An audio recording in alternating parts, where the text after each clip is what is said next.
Resuming debate, reprise de débat. The honourable member for Cape Breton, Canso. Well, thank you very much, Mr. Speaker, and I can understand your confusion on this particular issue, calling for questions and comments. But it's because usually the first person to speak on a bill is a member, or is the person presenting the private member's bill, or a member from that party.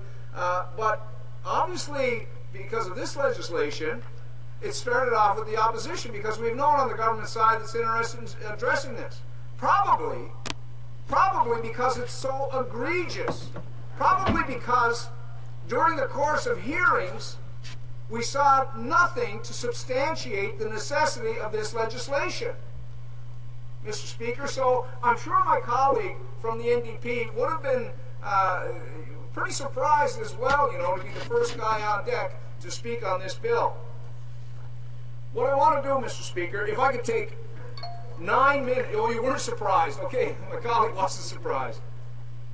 What we know, Mr. Speaker, Canadians know this government has no respect for due process or evidence-based legislation. Just like the Unfair Elections Act on C-525, just another example of this. We're debating a bill where we have not only no evidence to support it, but we have anyone and everyone that has a stake in labor relations saying this is a horrible way to make labor laws in this country. I believe that for labor laws to work both in the interests of the employees and the employers, they need to be fair and balanced. They also need to be legitimized through a consultative and consensus process with stakeholders based on real evidence. From C-377 last year to the changes to the definition of danger in last fall's omnibus bill, and now with C-525, this government is using every opportunity and means to pass labor laws that are based on ideology instead of evidence through closed door, may I say backdoor means, instead of open, transparent, and consultative ones. The sponsor of this bill, my colleague from Wetaskiwin, has defended the need of this bill on a mountain of complaints regarding union coercion of workers during union certification campaigns. In his second reading speech, he said, and I want to quote, "When we hear one person complain about the actions of union organizers, that can be dismissed as a one-off situation.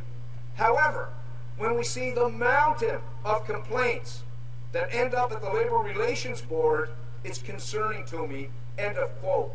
The mountain of complaints. Now, when you make a statement like that, especially as your reason to change the fundamental right of how workers can organize, you better be able to back that up with fact. I think many in this chamber would be surprised, even shocked, to know that the chairperson of the Canadian Industrial Relations Board appeared at committee during the study of the bill. She dropped a bombshell that there were only 2 unfounded complaints of unfair labor practices by unions in the last 10 years, Mr. Speaker. 2 complaints in the last 10 years of 4,000 decisions that were rendered by that board. Unbelievable. In fact, she said, there were actually more founded complaints against employers than unions. 4,000 decisions over 10 years, covering 1.25 million workers, and only 2 founded complaints. Although the government says this is about protecting workers' rights, we've not heard from one single worker who supports this bill out of the 1.25 million Canadians who are affected.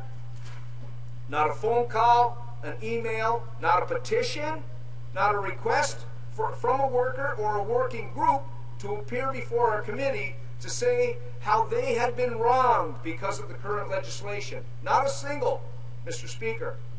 So the question that has to be asked and answered, why? Why make a fundamental change to the way workers can organize into a union, changing the certification process from a card check to a mandatory vote? Maybe because research has proven that the effect of such a move will lower unionization rates. something the Conservative Party wants implicitly. I would like to finally talk about the process, or more to the point, the abuse of due process that this bill is a perfect example of. Although this bill fundamentally changes how workers can organize, only 2 meetings to study took place by the committee. Only 2 meetings. 2.5 hours of witness testimony. But in those 2.5 hours, we heard witnesses, witness after witness, both from labor as well as the employer groups, speak against how using private members' bills to make substantial labor legislation changes was not only wrong, but it will end up hurting labor relations in the long run. Hassan Youssef, Secretary-Treasurer of the CLC, his quote was, "Amendments should not be made through private members' bills. They should be made with concerted pre-legislative consultation that engages employers, unions, and governments," close quote. How about from the other side, from FEDCO?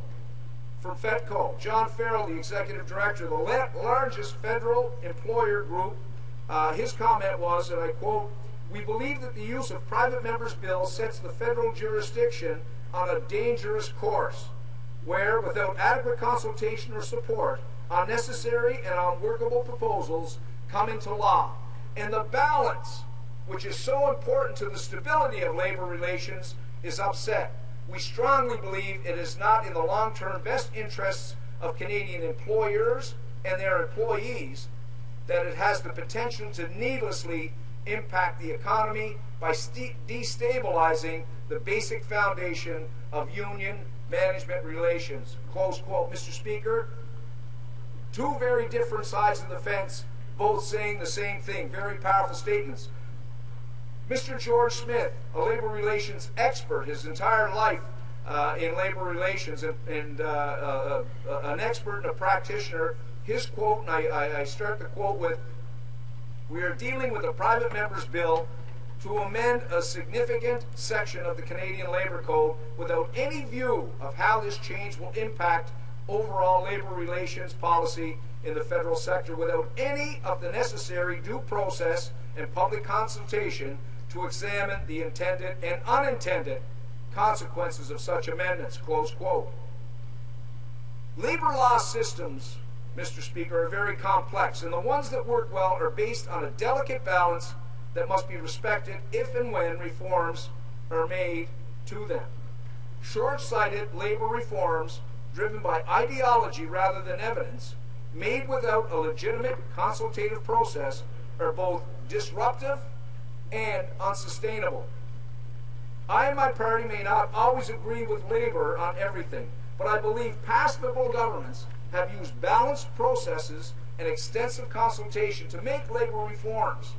This included retaining Andrew Sims and Professor Harriet Arthurs to review Part 2 and Part 3 of the Canada Labor Code, as well as conducting its extensive consultation with public sector unions prior to the introduction of the Public Service Modernization Act in 2003. Mr. Sims in his report said if labor laws are to be changed, it should be, number 1, because there is a demonstrated need due to legislation no longer working or serving the public's interest, and number 2, done on a consensus basis. I asked the House whether it believes C-525 meets these criteria or is based on those principles that employers and unions currently respect and agree upon. Might I close, Mr. Speaker? C-525 impacts thousands of employers and approximately 1.25 million employees in the federal jurisdiction. Those people who have a right to ensure we as politicians respect principles inherent in creating fair and balanced labor relation laws for them and their employers. I believe it's incumbent on any government, if they plan to make major labor law reforms, this process be done in a consultative, upfront approach. I and my party will continue to oppose labor legislation that does not meet this standard. That's why I'm proud to say our party will not be supporting this bill.